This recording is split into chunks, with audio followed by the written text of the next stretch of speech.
Hello, everybody. It's Rick Ruby. Welcome to this week's episode of the Street Smart Millionaire. 4th of July coming up this weekend. I got my kids and grandkids in from Florida. We're going to be staying at the lake. We're going to be swimming in the pool. We're going to take the boat out and the jet skis out. I got all the batteries charged up, so we're all ready to go. We'll go to the farm and take care of the animals. My youngest daughter came in from Florida a couple days early because she wants the kids to have 2 or 3 days of farm experience. So they're out there with my farmer. They're working on putting some fencing in. They're picking up donkey poop and cow poop, and they're cleaning up the barns. And I think it's good for my grandkids to learn how to work hard.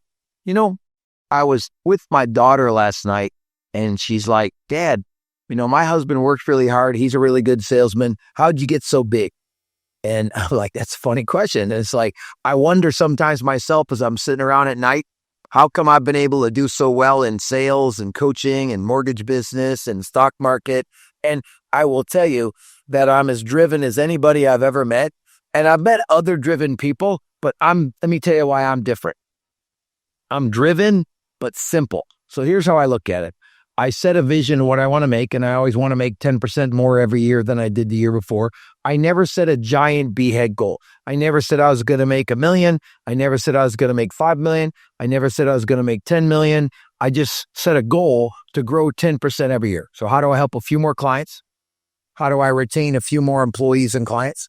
How do I close a little faster? Like one of my guys who runs my social media says, "Oh my God, the bill with AI, it's going to cause so much problems." It's not going to cause any problems. Here's the thing.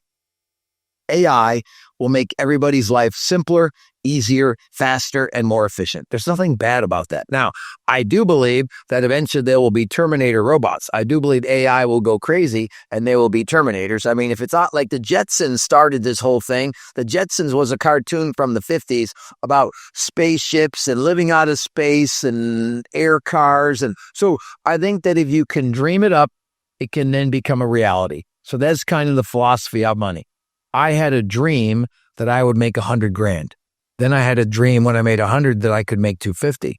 Then I had a dream of making 500. Then I had a dream of making $1 million. Now I never had a dream of making more than $1 million until years later. I had a dream of making 5 million and then 10 million. And I will tell you this, I reverse engineer everything.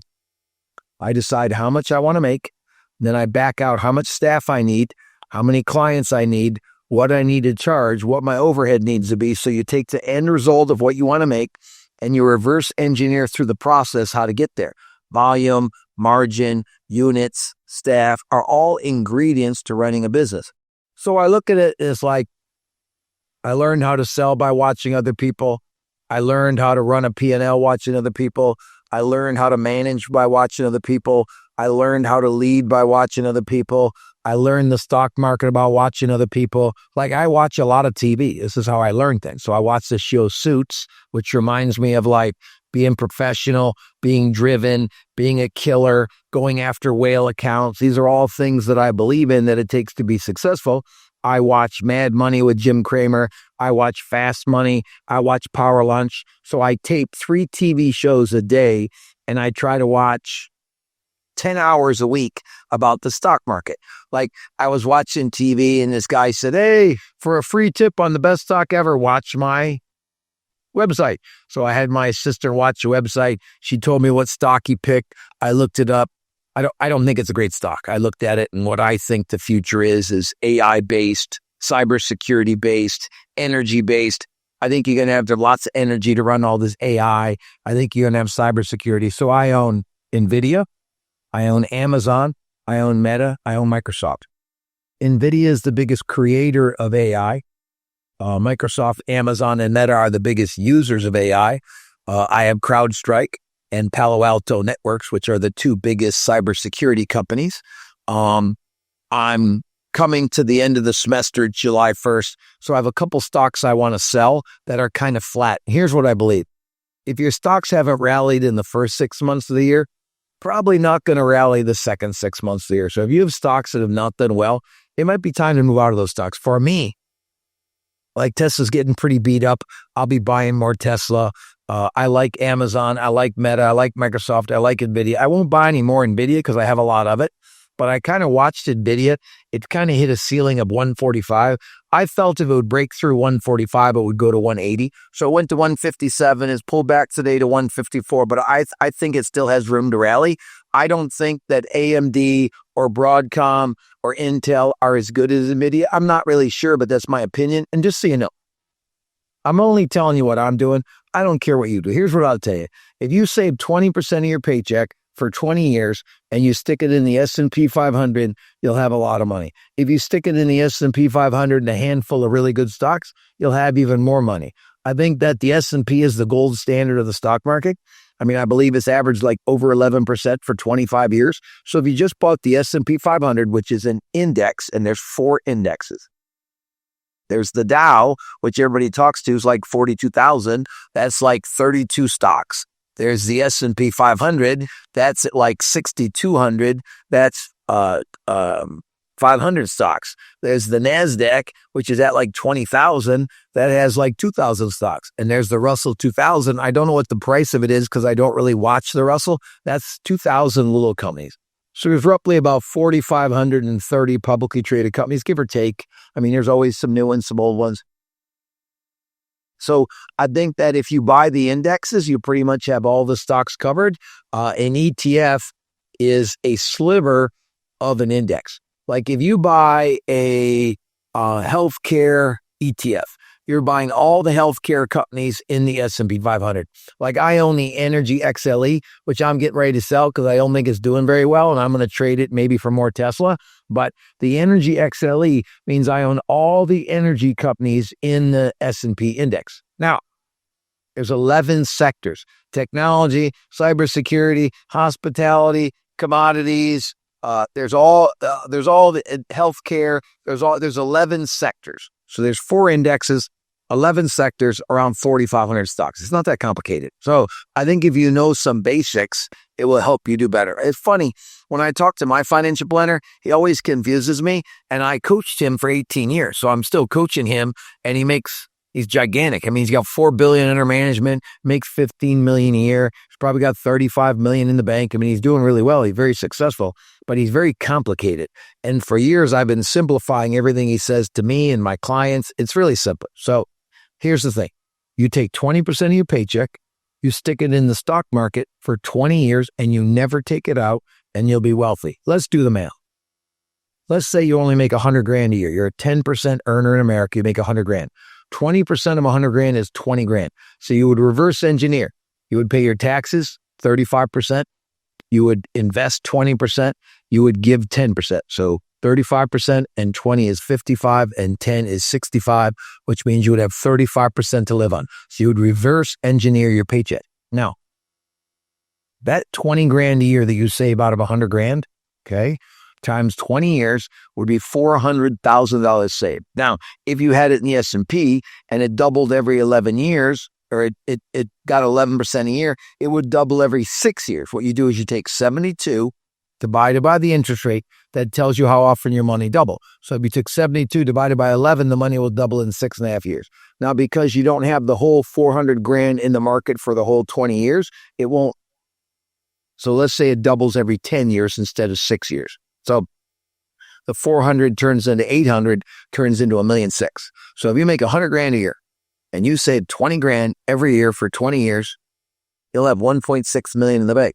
Now, if you multiply that out, if you make 200 or 500 or $1 million, I mean, there's great opportunities in the stock market with compounding to really blow up. So let's talk about, that's how I learned the stock market. I watch a lot of TV. I ask a lot of questions. I do a lot of research. I don't go online very well because I have a smartphone, as you all know, because I'm not very smart. So I have a simple smartphone, so I can't really go online. But my assistant can look stuff up for me. My bookkeepers look stuff up. My CPA looks stuff up. My financial planner looks stuff up. So I have people that look stuff up for me. I want to be in the know. So I think that I watch a lot of TV and I study Mad Money, Fast Money, and Power Lunch. I tape those 3 shows every day. I try to watch 10 hours with the TV a week. I watch it late at night after my wife goes to bed. I sit there with a notepad and I take notes. So I watch the TV show Suits. It's about being a professional salesman, chasing whales, landing the big client, fixing problems, dealing with each other, dealing with staff. It reminds me of the coaching business and the mortgage business. So I watch Suits and I watch a lot of TV to learn about sales and about money. I learned some good things and I learned some bad things. Then I take a lot of practical experience. Like I've lost a lot of employees. I've lost a lot of clients. I've pissed a lot of people off. So I've tried to learn from all them mistakes and all them shortcomings. Like I'll give you an example. I have 70 new clients starting a coaching relationship with me starting this next week. I have 40 that left me, and I have 3 coaches that are no longer with me, and I have 4 new coaches coming with me. So I'd fired a coach that wasn't keeping my clients. I had a coach quit, and I had a client that wanted more money, and we couldn't come together on terms. So I promoted 4 coaches that I've been training. I have 70 new clients that went to the event. All are coming in my level 3 and level 4. They're either paying me $24,000 a year. They're paying me $40,000 a year. They're raising their hands saying, Rick, teach me how to be wealthy and balanced. And I'm going to teach them how to be wealthy and balanced. Now I had 40 that quit me because they didn't feel I could help them be wealthy. So I let them down. So if I would have known the 40 were struggling earlier, I would have fixed it. Like I had a branch manager at one of my 7 mortgage branches call me last night, say one of the loan reps was struggling. I called that loan rep. I worked on her issues. I gave her a path for her future. I helped her get a better commission now. And we're all going forward and moving on. So I think that I attack problems. And most of you, when a problem comes up, you kind of ignore it and hope it goes away. It's not going to go away in your marriage. It's not going to go away in your health. It's not going to go away with your kids. Your problems are not going to go away. So you need to address them or escalate them. Addressing them is my employees and coaches try to fix my clients. Escalating is they can't fix it, they bring it to me. So this is how I learn. So I started off in the furniture business as a salesman. Then I got in the mortgage business as a salesman. Then I got in the coaching business as a presenter. And I've worked my way up to now I'm a really good mortgage man and I'm a really good coach. And I look at 41 years in the mortgage business, 30 years in the coaching business, 8 mentors, hundreds of employees that I have 200 employees now. I probably had 100 employees work for me through the years. Currently I have 340 level 3s that pay me $40,000, 105 level 2s pay me $24,000, 500 level 1s that pay me $10,000, 1,000 in my subscription that pay me $99 a month. So I probably have, 2,000 clients that I got to take care of. And I've lost thousands of clients and I've had thousands of clients. And I think that I take the losses really painful and I take the victories as just kind of like, I don't get overexcited about a victory. I get overexcited about fixing problems. And I think that as you learn how to be more responsible and you want to make more money, it really boils down to, can you solve more problems and can you fix more problems? Like, I don't have enough people joining my subscription at $99 a month to learn how to make money. So me and my internet department are teaming up with 2 of my coaches who are a little more internet savvy than me I have about 300,000 people that watch me a month.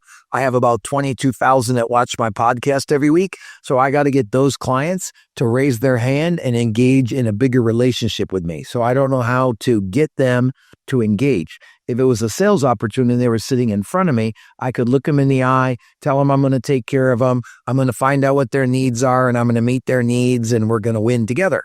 And that's my style as a salesman. It's direct relational.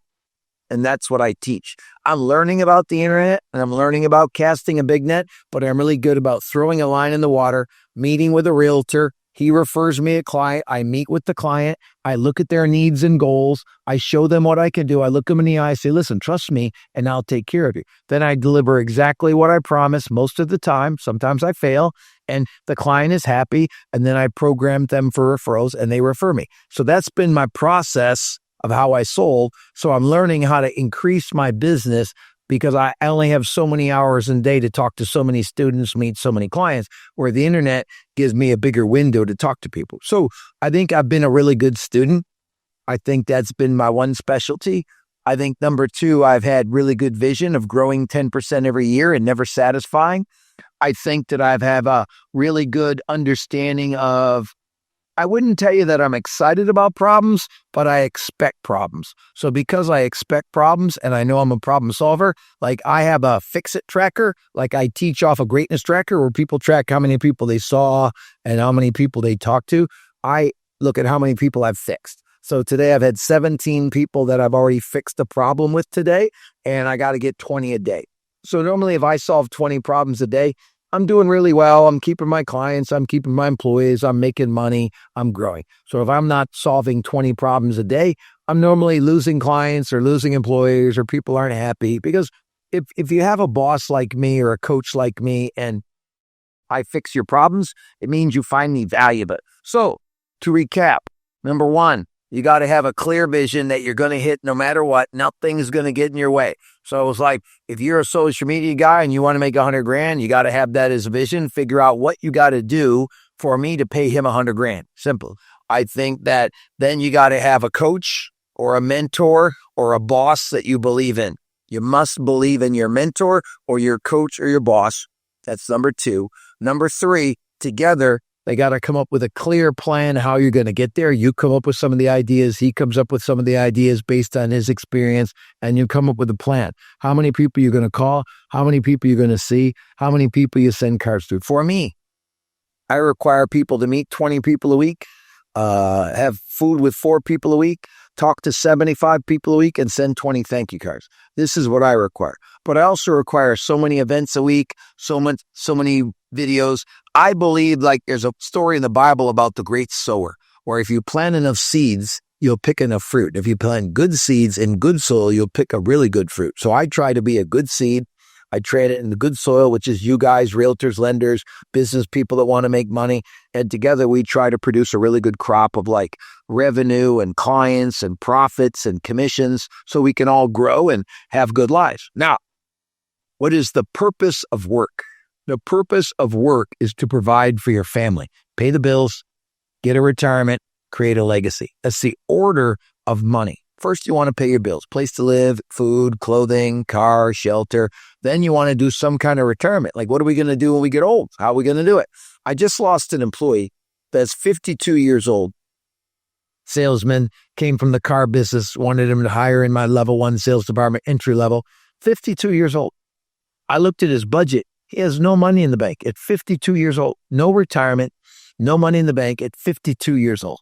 Now, if that's the path you're on right now, I'm telling you, he shouldn't have quit me. He should have been like, boss, help me get better. Tell me what I need to do to make money. Help me get through the hard stuff. So basically what this guy has done is there's a brick wall and you hit the brick wall and you stop. People like me go around it.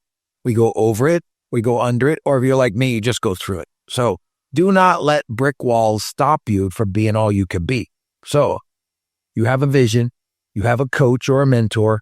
You have a plan. Then you got to execute the plan at a high level. Then you got to have accountability. Then you only get to celebrate the little victories. Like I had 245 closings in June for $81 million. It's a pretty good month. Woo! We celebrated, then we move on.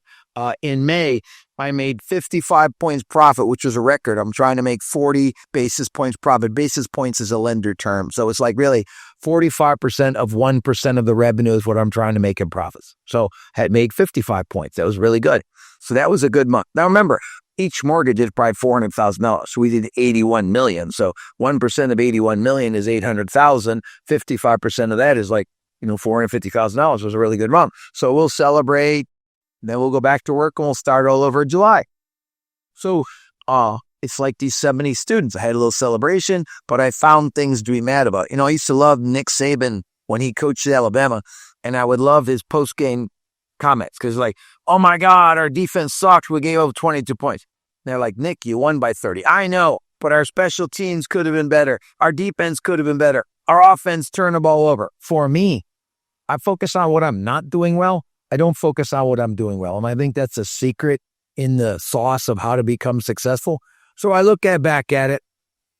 I'm going to work till the day I die. I'm 64 years old. I'm going to coach and I'm going to do loans. Those are 2 things I'm going to do forever and ever and ever.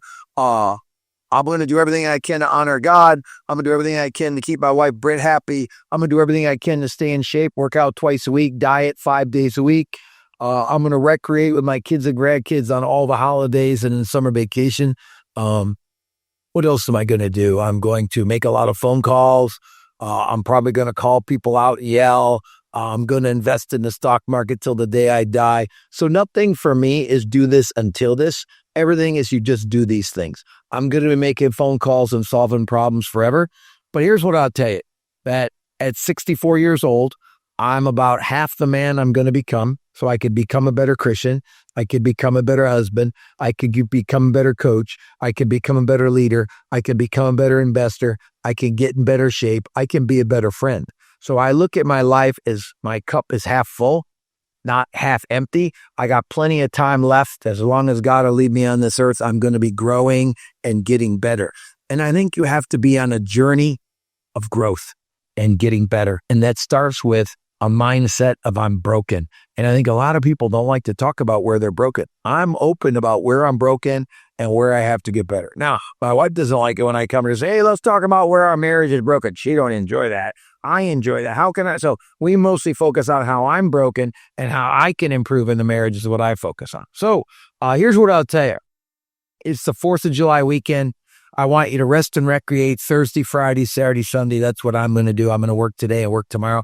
I'm going to come out Monday screaming, attacking, blasting it. I'm going to go be the best coach, the best loan rep, the best investor. I'm going to honor God. So this is going to be my weekend to relax with my kids and grandkids at the lake and the farm. And I'm going to come back with just go after it full speed ahead to consult to my boss really well, to be a better employer, to be a better coach. So let's make the second half of the year the best half of the year we've ever had. If you're with me, I'll make sure you're with. And listen, if you're not with me, come with me. I got a subscription. I got level 1. I've had like 10 people call me that are not even in my industry that want me to coach them. And 3 of them I'm going to coach that are not even in my industry that saw my podcast and like my style and want to work with me, and I'm going to help them. I will help anybody that doesn't have thin skin. If you have thin skin and you're sensitive and you get your feelings hurt easily, stay away from me. If you have tough skin and you want to do really, really well in life, I am the man for the job. I am up for the task, and I will make sure that you get paid, and I will make sure you have balance. Because let's be clear, wealth and balance, there's nothing more important than wealth and balance in life. And listen, it's hard to have balance if you don't have wealth. So I think as your finances get better, it's easier to get your balance better. I want you to have a great 4th of July. Thank you for being my client. Anything I can do to help, track me down. I will be glad to help you. Rick Ruby, Street Smart Millionaire, over and out.